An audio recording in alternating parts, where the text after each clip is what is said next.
저는 오늘 구약과 신약을 연결한 말라기와 침례 요한이라는 제목을 가지고 오늘 말씀을 나누기를 원합니다. 우리가 구약을 읽어보면은 구약이 시대적인 연대별로 기록되어지지 않았다는 사실을 발견하였을 것입니다. 우리가 1년에 한 번 성경을 통독하시는 분은 한번 일독하시는 분들은 이제 구약이 끝나고 신약으로 접어들어가는 이 시점에 놓여 있는데요.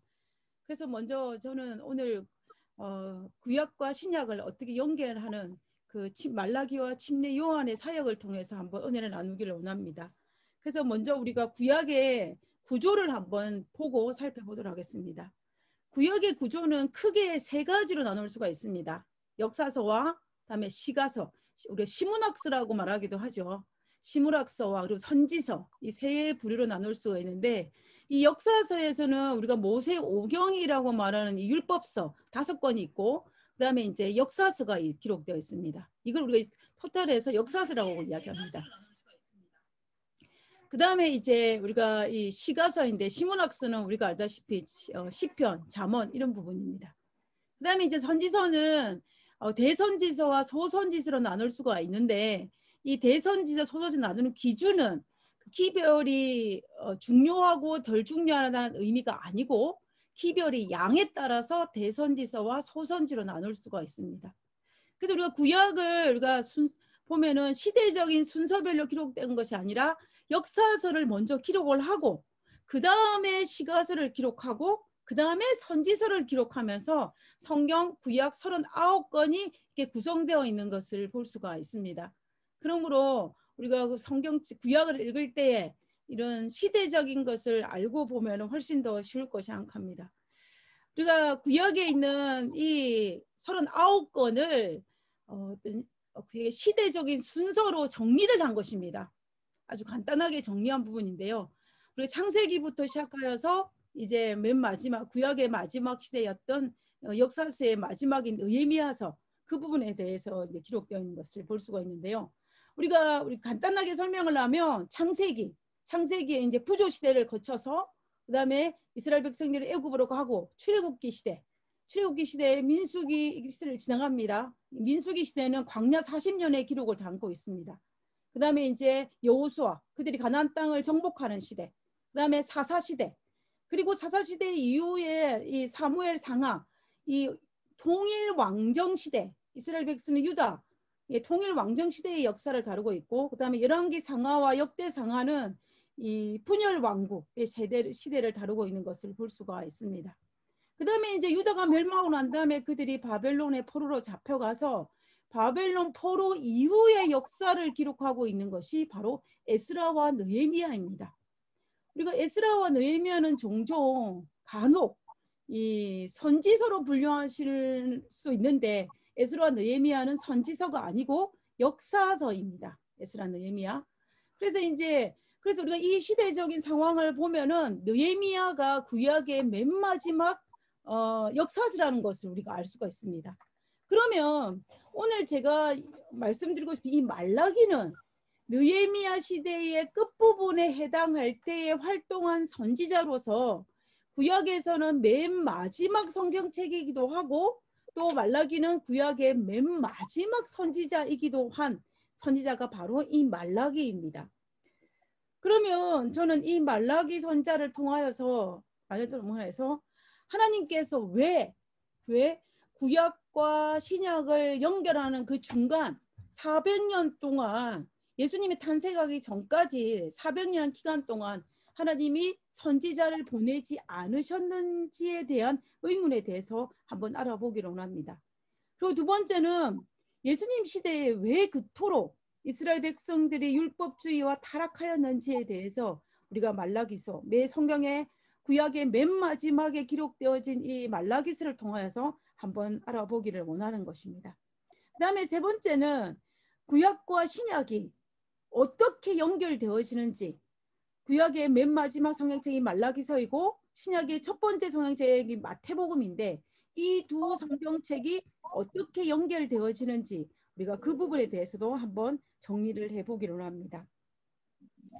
그러면 우리가 오늘 이 시간에는 이 말라기서에 통해서 말라기 시대의 영적 이스라엘 백성들의 상태와 그다음에 말라기 선지자의 기별 그리고 말라기 선지자를 통하여 주어진 희망의 메시지에 대해서 우리가 한번 정리를 해보는 시간을 가지도록 하겠습니다. 자, 그러면 이 말라기 선지자는 우리가 알다시피 이 도표에 나와 있는 것처럼 맨 마지막 선지자입니다. 말라기 선지자가 활동할 때의 그 활동이 겹치는 사람이 누구냐면 느헤미야입니다. 우리가 기억하기로 이 느헤미야는 그 페르시아의 술 맡은 관원으로 아주 귀족 계급이었었는데 이 어느 날 느헤미야가 고국의 상황이 아주 안 좋아진 상황을 알고 느헤미야가 왕에게 청혼을 하여서 그 유다 총독으로 부임을 하지 않습니까? 그래서 유다 총독을 부임한 그때가 BC 444년이 되는 것입니다. 부임했을 때는 누가 살아있었냐 하면 에스라가 살아있었어요. 그래서 느헤미야 초기에는 에스라와 느헤미가 협력하여서 이 개혁을 일으켰습니다. 그리고 얼마 지나지 않아서 느헤미야가 왔을 때는 우리가 알다시피 에스라가 조금 있다가 이제 사망을 하게 돼요. 그럼 느헤미야가 사역 유다 총독으로 첫 번째 유다 총독이었을 때는 그 성벽을 건축하고 성벽을 건축하는 것뿐만 아니라 에스라와 더불어 어떤 종교적인 개혁까지 이루는 것을 우리가 느헤미야서를 통하여서 특별히 에스라서를 통하여서도 우리가 확인할 수가 있습니다. 그러다가 느헤미야가 왕이 느헤미야를 부른 사건이 있어요. 그래서 유다 총독으로 12년 동안 봉사를 하였는데 이 페르시아의 왕이 느헤미야를 불러서 느헤미야가 본국이 아니죠. 페르시아 땅으로 다시 가게 되었습니다. 왕이 불러서. 그때 그 간 기간을 우리가 대략적으로 보면 한 1년에서 2년 사이의 기간이에요. 그러니까는 이 유다 땅에는 에스라는 이미 사망을 하였고 그 다음에 지도자였던 느헤미야는 페르시아로 갔고 그러므로 말미암아 유다 땅에는 지도자가 사라진 것입니다. 물론 제사장들도 있었고 유대의 장로들도 있기는 하였지만은 영적인 그들의 지도자가 사라진 거예요. 그러므로 말미암아 1년과 2년 정도 지나고 느헤미야가 다시 예루살렘에 돌아왔을 때는 이 유다의 상황이 굉장히 안 좋았습니다.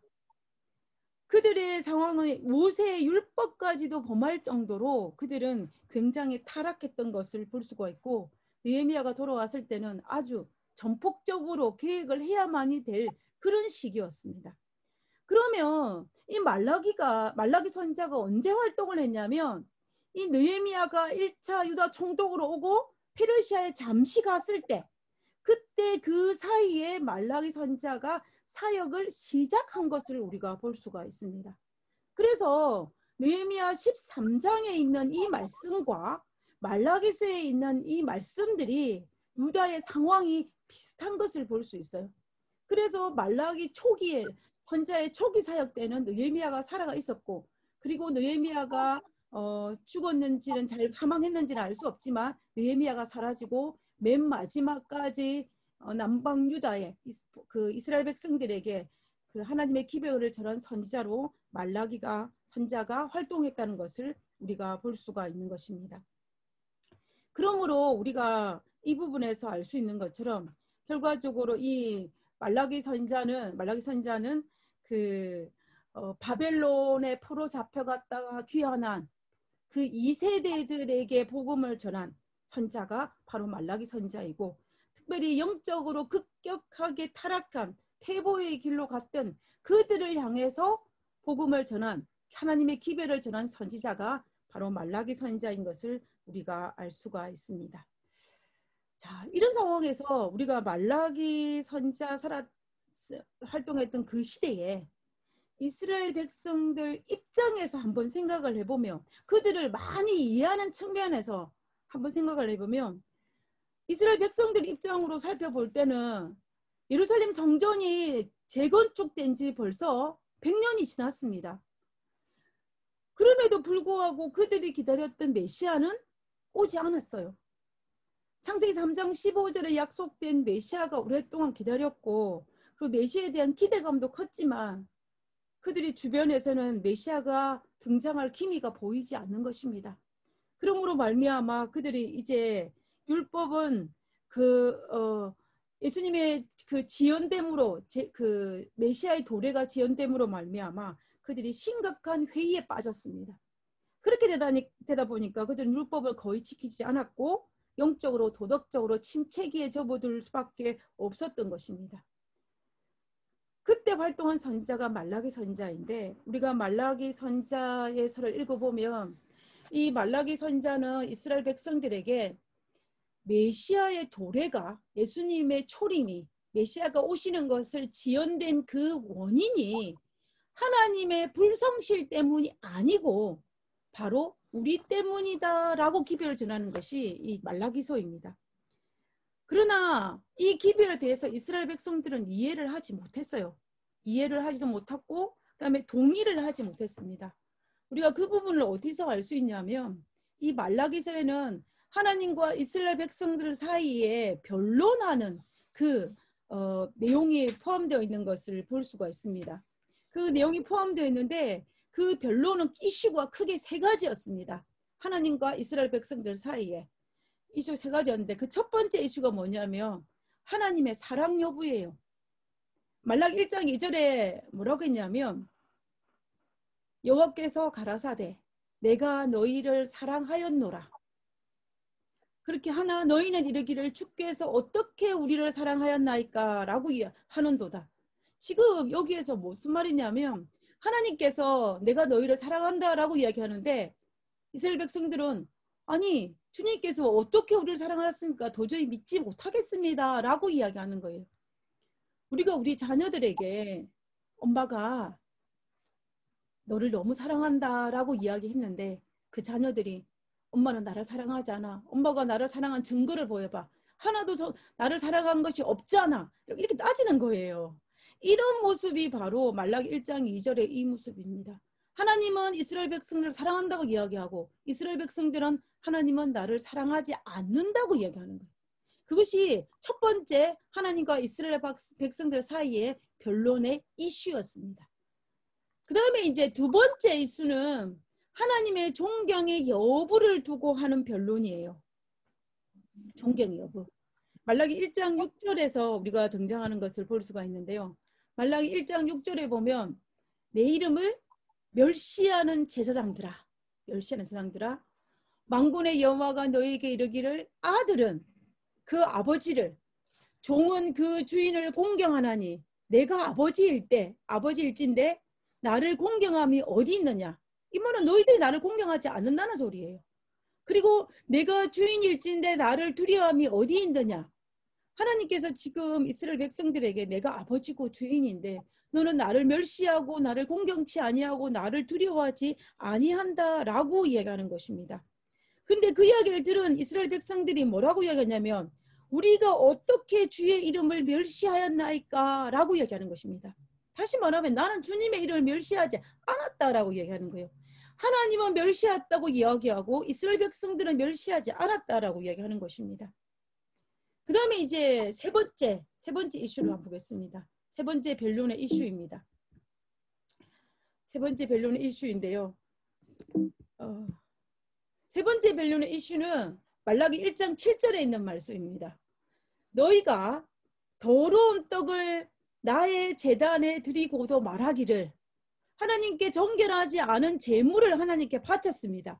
그리고도 그들이 말하기를 이스라엘 백성들이 뭐라고 배웠냐면 우리가 어떻게 주를 더럽게 하였나이까 나는 절대로 그렇게 하지 않았습니다 라고 얘기하는 거예요. 그러면서 이는 너희가 여호와의 식탁은 경멸히 여길 것이라 말하기 때문이라. 좀 여기에서 우리 볼 때도 하나님이 너희가 어떻게 나의 제단을 더럽힐 수 있느냐라고 이야기했는데 이스라엘 백성들 하나님 나는 도대체 내가 주를 제단을 더럽힌 적이 없습니다 라고 이야기하는 것입니다.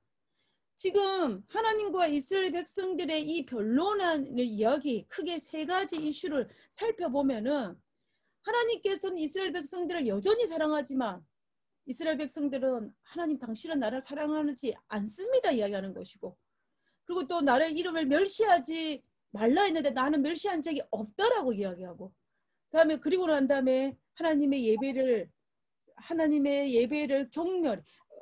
가볍게 여기지 말라 더럽게 여기지 말라고 했는데 나는 그런 적이 절대로 없다라고 이야기하는 이스라엘 백성들의 모습을 살펴볼 수가 있습니다. 우리가 자녀를 키우다 보면 사춘기 시절을 지나지 않습니까? 이 사춘기 시대 전에 그 시기에는 남을 배려하는 호르몬이 안 나온대요. 그래서 이 사춘기를 겪는 자녀들은 부모를 배려하거나 누구를 배려하지 않고 또 반항하는 그런 모습이 등장하는 것을 볼 수가 있습니다. 그때는 자녀 사춘기를 둔 자녀도 사춘기를 겪는 자녀들도 힘들지만 그 자녀를 둔 부모도 굉장히 힘듭니다. 그런데 이런 성장 과정 속에 10대의 사춘기는 자연스러운 현상이에요. 그리고 시간이 지나면 어느 정도 극복이 됩니다. 옆에서 조금만 도와주면. 그런데 문제는 뭐냐면 아이가 자라서 성인이 되었을 때 그럼에도 불구하고 여전히 사춘기를 겪고 있는 것입니다. 이 사춘기를 겪고 있는데 이거를 우리가 뭐라고 이야기를 하냐면요. 잠깐만요. 성인 사춘기라고 합니다. 성인에게도 사춘기 시절이 온다는 거예요. 10대에만 사춘기가 오는 것이 아니고 성인, 어른이 되었을 때 30대, 40대, 심지어 50대에도 사춘기가 오는 경우가 있습니다. 우리의 모습은 30대, 40대, 50대가 되었는데 내 내면에 10대 청소년의 그 사춘기 그 자아가 남아서 이제 고개를 드는 모습이에요. 그러므로 성인에게도 사춘기가 오는 것입니다. 이것이 문제입니다. 10대 때 사춘기가 오는 것은 우리가 성장 과정에서 자연스러운 현상이긴 하지만 어른이 되고 난 다음에 40대, 50대가 되었음에도 불구하고 사춘기처럼 반항하고 또 부모를 이해하지 못하고 남을 배려하지 않은 호르몬으로 말미암아 이런 행할 때 우리를 이런 시기를 성인이 겪는 사춘기를 우리가 성인 사춘기 또한 성인 아이들이라는 이 용어를 우리가 사용하게 되는데요. 지금 이스라엘 백성들을 가만히 살펴보면 이스라엘 백성들은 사춘기를 겪고 있는 것 같기는 한데 이 사춘기는 정상적인 사춘기 시기를 겪는 것이 아니고 성인 사춘기, 성인 아이들 그 시기를 겪고 있는 것처럼 보입니다. 그래서 주께서 언제 우리를 사랑하셨습니까? 그리고 내가 언제 주의 이름을 멸시하였습니까? 내가 언제 주의 예배를 드렸습니까? 라고 말하면서 하나님의 마음을 이해하지도 못하고 그뿐만 아니라 하나님을 향하여 반항하는 모습을 갖고 있는 그들의 모습을 우리가 볼 수가 있는 것입니다. 그래서 이 말라기서에 등장하는 이스라엘 백성들의 모습은 영락없는 성인 사춘기의 모습인 것을 우리가 볼 수가 있는 것입니다. 결국 우리가 이러한 과정을 살펴볼 때 이 말라기 선자는 이스라엘 백성들에게 메시아가 오시지 않은 이유가 하나님 잘못이 아니라 우리 잘못이라고 이야기했지만 그들은 그것을 전혀 받아들이지 않았고 그러므로 말미암아 자기가 잘못을 인정하지 못하니까 회개를 할 수가 없습니다. 그리고 자기 상태를 정확하게 인지하지 못하기 때문에 변화를 경험할 수가 없어요. 내가 내 상태가 무엇인지 내 상태가 어떤 상태인지 알아야만이 우리는 회개의 단계로 넘어갈 수가 있고 그래야만이 변화를 경험할 수가 있습니다. 그런데 내가 어떤 상태인지 모르기 때문에 회개도 변화도 할 수 없는 상태가 지금 여기에 등장하는 말라기 시대의 이스라엘 백성들의 모습인 것을 볼 수가 있는 것입니다. 이 당시 이스라엘 백성들의 적나라한 모습을 나타내는 것이 말라기서에 한 번 더 등장합니다. 말라기 3장 14절에 있는 말씀입니다. 이는 너희가 이스라엘 백성들이죠. 말라기 시대에 살았던 이스라엘 백성들이 말하기를 하나님을 섬기는 것이 뭐하니? 헛되니 만군의 여호와 앞에서 그 명령을 지키며 슬프게 행하는 것이 무엇이 유익하리요? 하나님을 섬기는 것은 아무 의미가 없다는 것입니다. 헛되다는 것입니다. 그리고 하나님의 명령 율법을 지키는 것은 나에게 아무런 유익이 없다라고 이야기하는 것입니다. 그래서 무슨 말이에요? 지금 하나님을 섬기는 것이 나에게 아무런 이득이 되지 않는다라고 이야기하는 것입니다. 우리가 이런 경우 우리가 볼 때 얼마나 가슴이 아픕니까? 그죠? 그 다음에 말라기 3장 15절에 있는 말씀입니다. 지금 우리는 교만한 자가 복되다 하며 악을 행하는 자가 번성하며 그들이 또 무슨 말을 이야기를 하냐면 교만한 자가 복되고 악을 행하는 자가 번성하고 하나님을 시험하는 자가 화를 면한다. 이야기라는 것입니다. 그래서 어떻게 된다는 거예요? 교만해야 되고 악을 행해야 되고 하나님을 시험하는 자가 되어야만이 우리가 잘 산다는 이야기예요. 이 말라기 3장 14절과 15절에 있는 이 모습은 말라기 시대 때에 구약의 맨 마지막 시대에 우리가 성경책으로 알아볼 수 있는 이스라엘 백성들의 영적 상태인 것을 우리가 알 수가 있는 것입니다. 하나님을 향하여 반항하는 전형적인 모습입니다. 자기는 아무런 문제가 없고 모든 문제가 누구에게 있냐면 하나님께 있는 거예요. 하나님에게 모든 문제를 다 전가시키는 것입니다. 치료가 불가능하다고 이야기하는 것입니다. 저는 이 자기 상태를 알지 못하기 때문에 치료가 할 수가 없습니다. 자기가 어떤 문제가 있는지 어떤 상태인지 알지 못하기 때문에 변화의 가능성이 없는 것입니다. 하나님의 책망을 거부하고 그다음에 하나님의 권위를 무시하고 또 하나님의 의견에 반기를 들고 오히려 하나님의 율법을 무시하고 하나님을 조롱하는 이 행위는 말라기 시대의 이스라엘 백성의 상태인 것을 우리가 알 수가 있는 것입니다. 그래서 그들의 모습은 교만을 넘어서 영적 불감증 상태에 접어든 것 같아요. 그래서 더 이상 이런 상황 속에서 하나님은 이스라엘 백성들 가운데 거하실 수가 없는 상황까지 이런 거라고 우리가 볼 수가 있는 것입니다. 마치 에스겔이 환상 속에서 볼 때에 여호와의 영광이 성전을 떠나지 않았습니까? 그 성전을 떠날 때는 하나님의 성전인 예루살렘 성전에 여호와가 머물 수 없었기 때문에 없는 상태였기 때문에 여호와의 영광이 떠났어요. 그와 마찬가지로 말라기 시대에는 이 하나님의 백성인 이스라엘 백성이 하나님께서 인재할 수 없는 상황에까지 이르렀기 때문에 하나님은 그들에게 어떤 선지자도 보낼 수 있는 상황이 아니었음을 우리는 이 말라기 선지자를 통하여서 우리가 알 수가 있는 것입니다.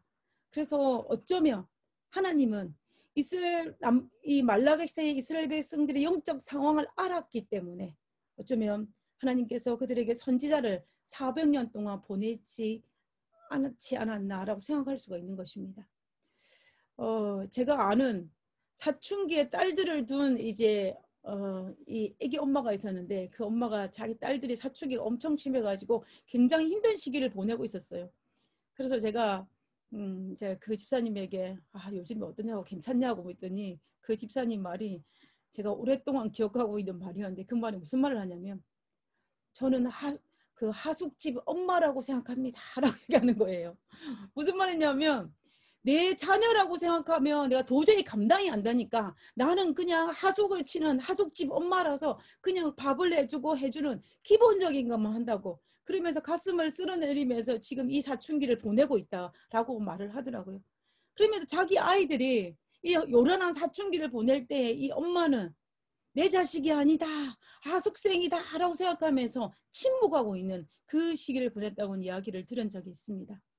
지금 하나님께서는 이 말라기 시대의 이스라엘 백성들의 영적 상황 때문에 400년이란 긴 침묵 기간이 있었음을 우리가 알 수가 있는 것입니다. 우리의 가정에 이렇게 반항하는 아이들을 가졌다면 정말로 힘들 것입니다. 정말로 절망일 것입니다. 하나님은 그러한 긴 이스라엘 백성들의 상황을 400년이란 침묵 기간을 통하여서 하나님의 그 절망감을 드러내지 않았나라는 생각을 하게 됩니다. 그런데 하나님은 그럼에도 불구하고 우리가 사춘기 자녀들이 그렇게 반항함에도 불구하고 부모가 자녀를 향한 사랑을 포기하지 못한 것처럼 하나님은 이스라엘 백성들이 그런 엄청난 반항을 함에도 불구하고 하나님을 믿는 것이 헛되다라고 말하는 그들이라 할지라도 하나님은 그들을 향한 사랑을 포기하지 못하셨습니다. 그래서 말라기 4장에 하나님께서 뭐라고 말씀하시냐면 보라 여호와의 크고 두려운 날이 이르기 전에 다시 말하면 여호와의 크고 두려운 날이 메시아가 오시기 전에 뭐 하겠다? 내가 선지자 엘리야를 선지 엘리야를 너희에게 보내리니 선지 엘리야 그가 아버지의 마음을 자녀에게로 돌이키게 하고 자녀들의 마음을 그들의 아버지에게로 돌이키게 하리라. 돌이키지 아니하면 두렵건대 내가 와서 저주로 그 땅을 칠까 하노라 라고 이야기하는 것을 우리가 볼 수가 있는 것입니다. 우리가 이런 모습들을 살펴볼 때 하나님은 이스라엘 백성들을 포기하지 않으셨어요. 이스라엘 백성들을 하나님 믿는 것이 헛되다고 이야기했지만 하나님은 그러면 내가 크고 두려운 날이 오기 전에 선지자 엘리야를 그들에게 먼저 보내겠고 그들의 이스라엘 백성들의 마음을 회복시킬 것이라고 그들에게 약속하시는 것을 볼 수가 있습니다. 그래서 이스라엘 백성들은 메시아가 오기 전에 선지자 엘리야가 먼저 올 것을 알고 있었습니다. 그래서 이스라엘 백성들은 오랜 시간 동안 이 선지자 엘리야가 오기를 기다리고 있었어요. 우리가 그것을 어디에서 알 수 있냐면 사복음서에 보면은 예수님과 제자들과 대화해서 우리는 그 증거를 찾을 수가 있습니다. 우리가 마태복음 17장에 보면 예수님이 변화산에서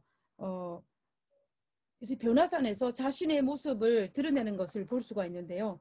이때 마태복음 17장 보면 변화산에서 예수님이 메시아의 신성을 보여주십니다. 그 모습을 보여주시고 난 다음에 제자들에게 예수님께서 뭐라고 말씀하시냐면 인자가 죽은 자 가운데서 살아나기 전에는 너희가 본 이것이 뭐예요? 예수님이 메시아신 것, 예수님의 신성 이것을 아무에게도 말하지 말라고 이야기합니다. 결국 이 말은 무슨 말이냐면 예수님이 나는 너희들이 기다렸던 메시아다라고 이야기하는 거예요. 그 말을 딱 듣고 나니까 제자들이 한 가지 의문이 생긴 것입니다. 그 의문이 뭐냐면 그래서 제자들에게 질문을 해요. 제자들이 물어 가로되 그러면 아니 예수님께서 메시아라고 말씀하시는데 그러면 어찌하여 서기관들이 누구겠습니까? 그 당시에 성경학자들입니다. 성경학자들이 엘리야가 먼저 와야 하리까?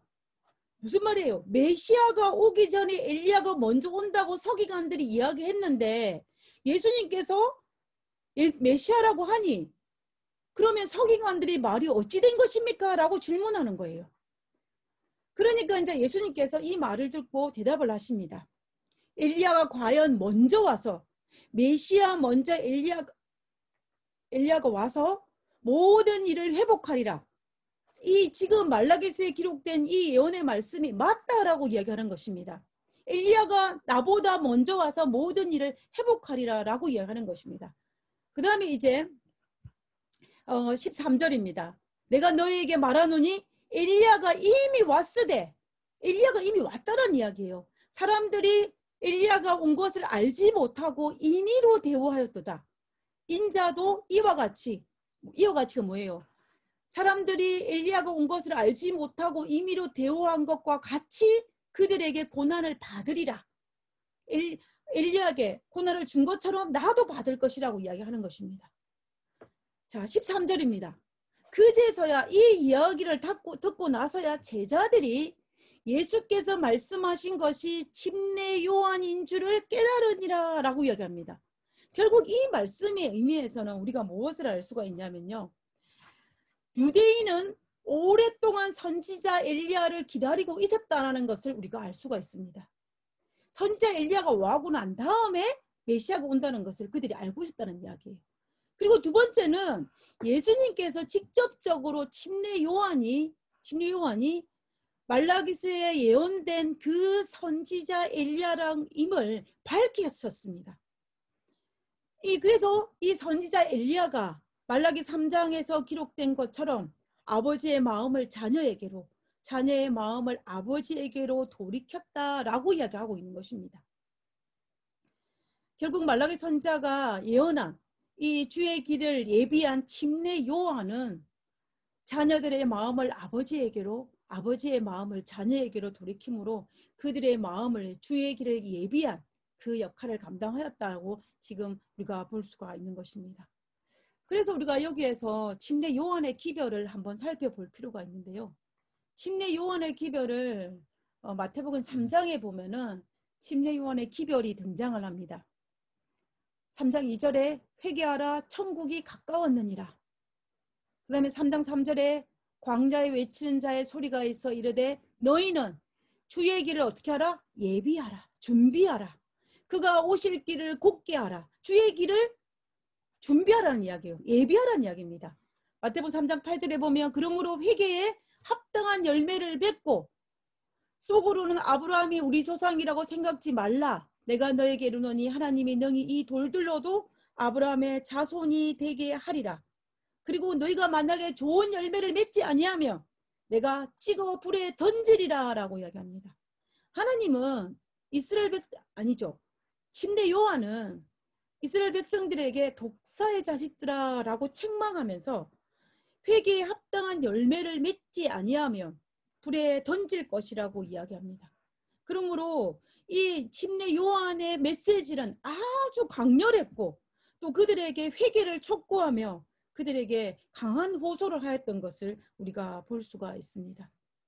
근데 우리가 지금 침례 요한이 이 메시지를 전했을 때 만약에 침례 요한이 말라기서에서 예언한 이 선지자 엘리야가 되기 위해서는 이 예언의 기별을 이스라엘 백성이 듣고 주의 길을 예비하는 데 동참을 해야만 됩니다.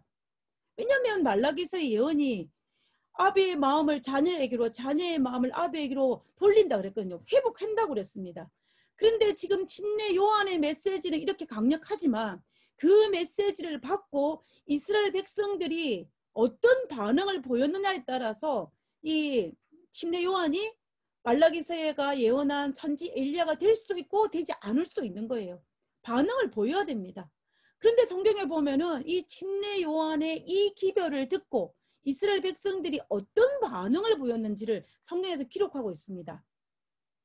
마가복음 1장 4절에서 5절에 있는 말씀이에요. 침례 요한이 광야에 이르러 죄사함을 받게 하는 회개의 침례를 전파하니 그 다음이 중요합니다. 온 유다 지방과 예루살렘 사람이 다 나와 자기 죄를 자복하고 요단강에서 그에게 침례를 받더라라고 되어 있습니다. 요한의 이 메시지를 듣기 위해서 예루살렘에 있는 몇 명, 유다 지방에 살고 있는 몇 명이 아니라 온 유다 지방입니다. 온 예루살렘이에요.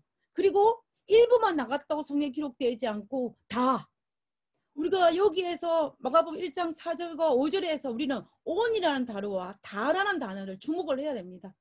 이 말뜻을 통해서 이 선지 엘리야의 사명, 즉 침례 요한의 사명이 이스라엘 백성들의 마음을 주의 길을 예비하는 마음으로 바꾸게 만들었다는 이야기인 것을 우리가 알 수가 있는 것입니다. 그리고 이 시대 엘렌 G 화이트의 글에는 이 부분에 대해서 어떻게 설명하고 있냐면 엘리야의 심령과 능력으로 침례 요한은 유대인들의 부패상을 공공연히 책망하였고 유행하는 죄를 책망하는 데에 그의 목소리를 높였다. 그의 설교는 분명하고 날카로웠으며 설득력이 있었다.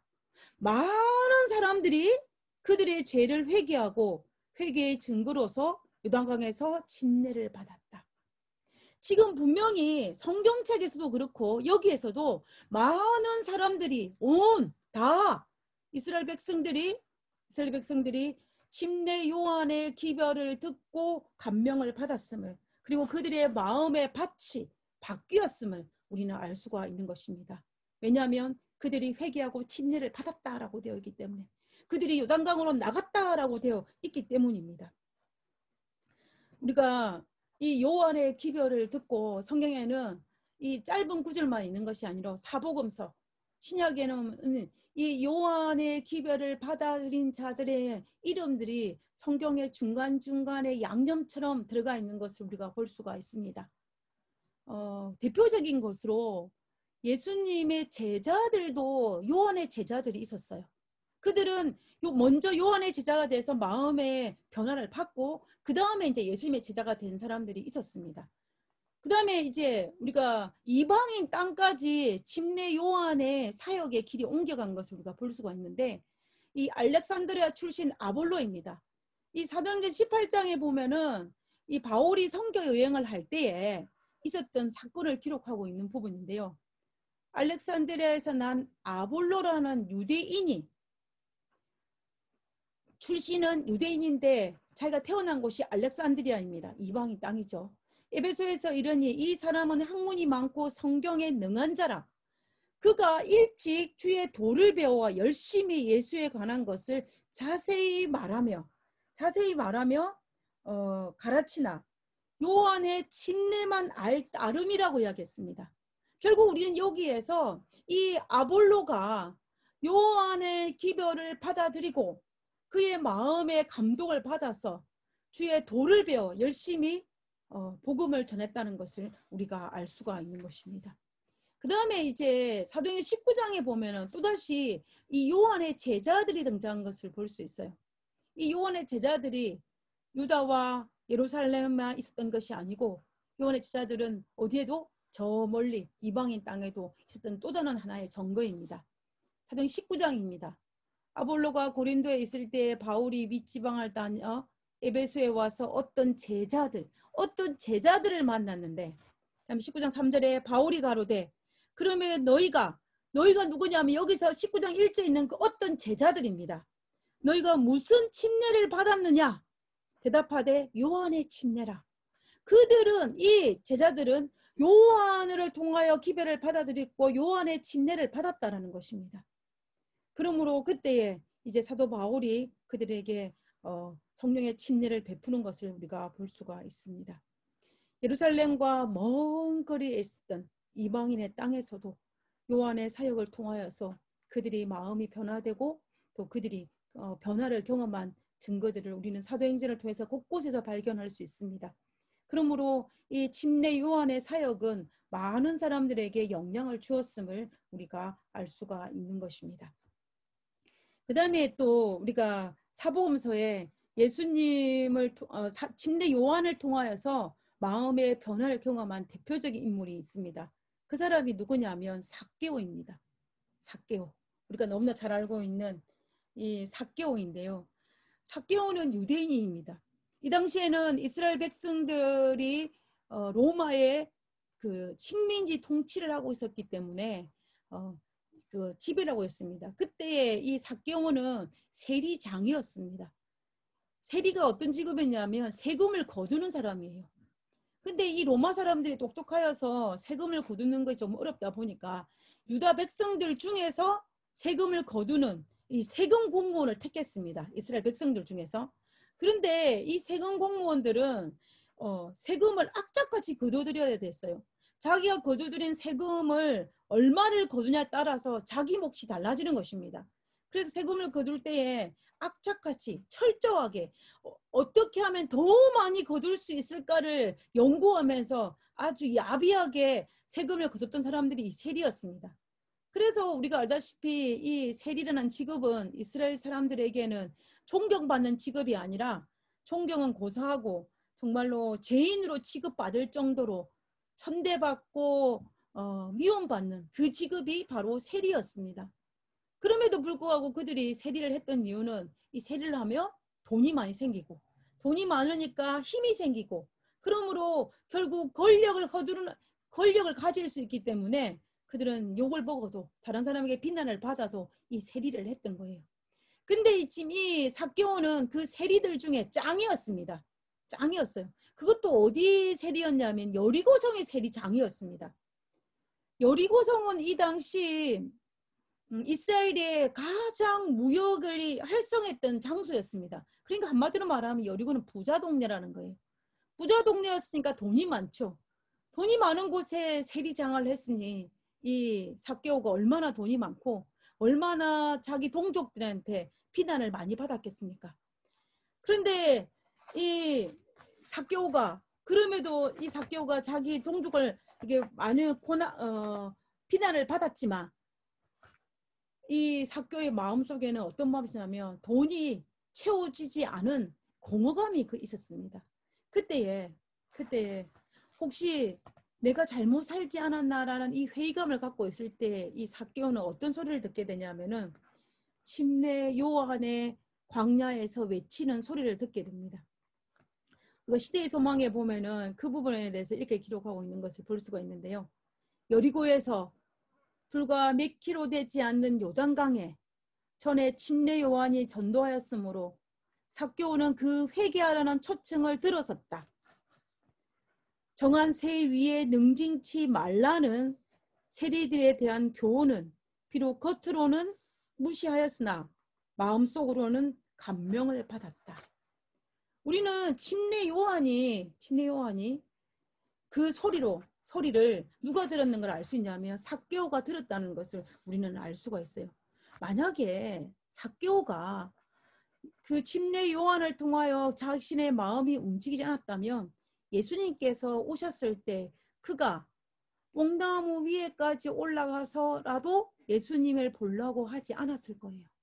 그는 침례 요한을 통하여서 자신의 마음이 부드러워졌기 때문에, 그리고 그 예수님이 죄인도 멀리하지 않다는, 세리도 멀리하지 않는다는 그 소리를 들은 누가? 삭개오가 예수님을 너무너무 보고 싶었던 것입니다. 예수님을 자신이 뽕나무에 올라가면서까지 보고 싶을 정도로 삭개오에게 이 침례 요한의 메시지는 아주 강력했다라는 것을 우리는 알 수가 있습니다. 이렇게 구약과 신약을 연결하는 측면에서 말라기 선지자는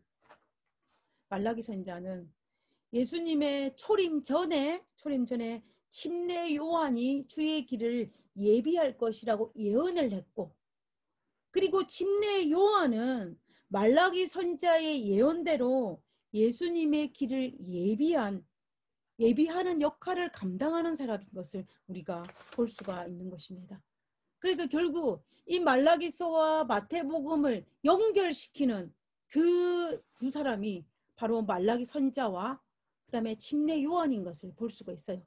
말라기 선지자는 선지자 엘리야가 나타나서 예수님의 길을 예비할 것이라고 예언을 했고, 침례 요한은 말라기 선지자의 그 예언대로 주의 길을 예비함으로 말미암아 온 백성들에게, 이스라엘과 유대 땅, 예루살렘 땅에 있는 이스라엘 백성들에게 그들의 마음을 아버지의 마음을 자녀에게, 자녀의 마음을 아버지에게 돌리는 그 사역을 감당한 것을 우리는 알 수가 있는 것입니다.